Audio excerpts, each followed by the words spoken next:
Good morning. Welcome back to the channel. My name is Grant Parker.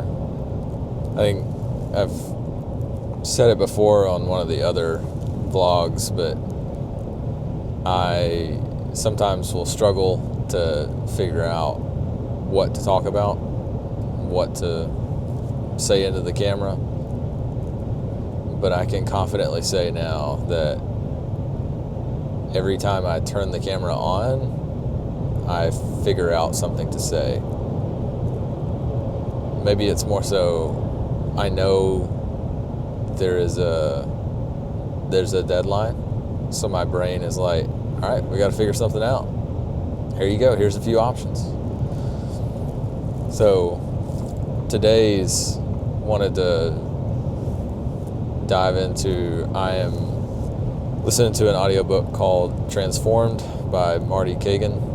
A few people at Chick-fil-A have been reading it, and so it got passed down as kind of some required reading, which sometimes I will rebel against, but this one is very good, kind of densely packed with how you need to transition from thinking in a project operation mindset to a product model operation mindset.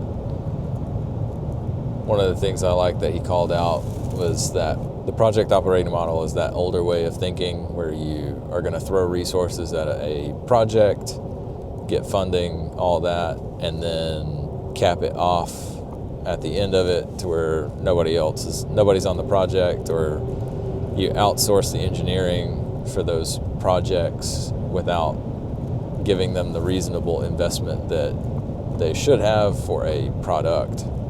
And I have seen a lot of that at Chick-fil-A. Like, we think about things as projects, not as products that need to be stewarded long term. We want to be able to build it, offload it, and never think about it again, move on to the next thing. There's been plenty of innovations that have come from that, but all the big innovations still have to be maintained. So it's a project that just becomes something that's extended and extended and extended, not thinking about it as a product that we have to continue to maintain to deliver value for our customers. So it's an interesting book to kind of uncover some of that thinking. The flip to the product operating model is around having that mindset of, this is a product that we're going to have to continue to change to increase the business value, change features, upgrade to maintain compatibility. Like, there are continuously going to be things that we're going to add to this product. As I'm talking about this, I'm thinking about the project I'm helping out with that I went for the operator test this past Monday. And we're definitely in that project operating mindset. Getting back to the product operating model, one of the aspects I wanted to touch on that I'm hearing from a quality engineering perspective is the instrumentation of code. We've got some teams doing this so that we can see how our customers are using the product, but we still need to increase that coverage.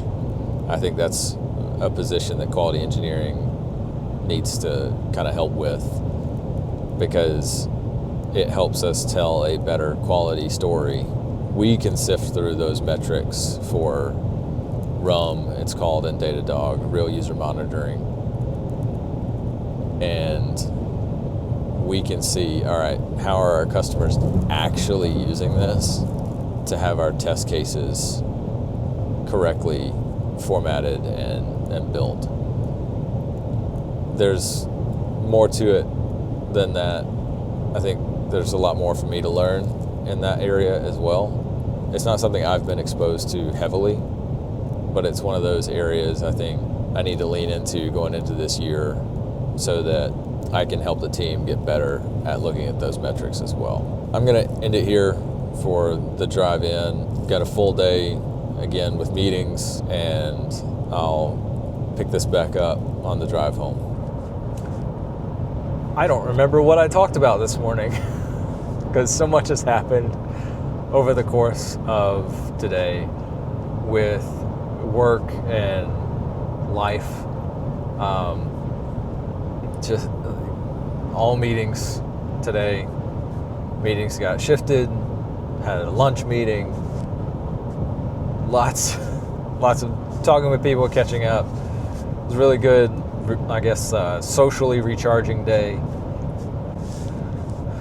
Got to have some good conversations with my leader and one of my peers as well. So just the structure is starting to build for how we're going to approach everything for the year. We're just need to iron out goals, and got dedicated time set up for tomorrow to really think through a lot more of that. So hopefully I'll be able to report out what some of those the big bucket goals are for what we're trying to accomplish within quality engineering for 2025, to align with that vision of enabling and empowering teams to ship operation-ready solutions to operators and their teams. So there's a few things we need to iron out for that. I've just about made it home, but side note on Blue Cruise, for anyone who's interested or not interested anymore, it's driving me right now because the sun is starting to set. Very beautiful sunset. But the first hour of this drive, the sun was glaring and it couldn't see.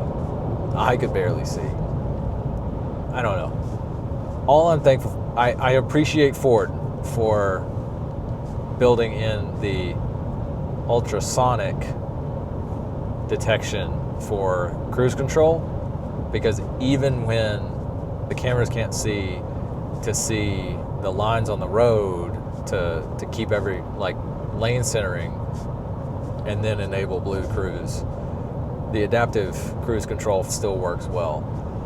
I do love my truck. I want that to be clear. It is the powertrain of my dreams.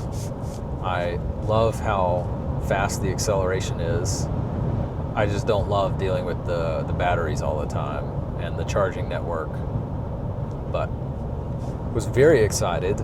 This week I got my Ford North American standard charger adapter to the CCS charger adapter that I got free from Ford. So I can now charge at Tesla superchargers without spending any more money on an adapter of any kind. So that's a nice to have. Thank you, Ford. I appreciate it. In a different video, it's a topic for a future video, I'll discuss some of my experiences with my truck and how the 2 months that I didn't have my truck for a battery issue, I'll dive into a little bit more information. That's going to be it for this one. Thanks for tuning in, and catch you in the next one.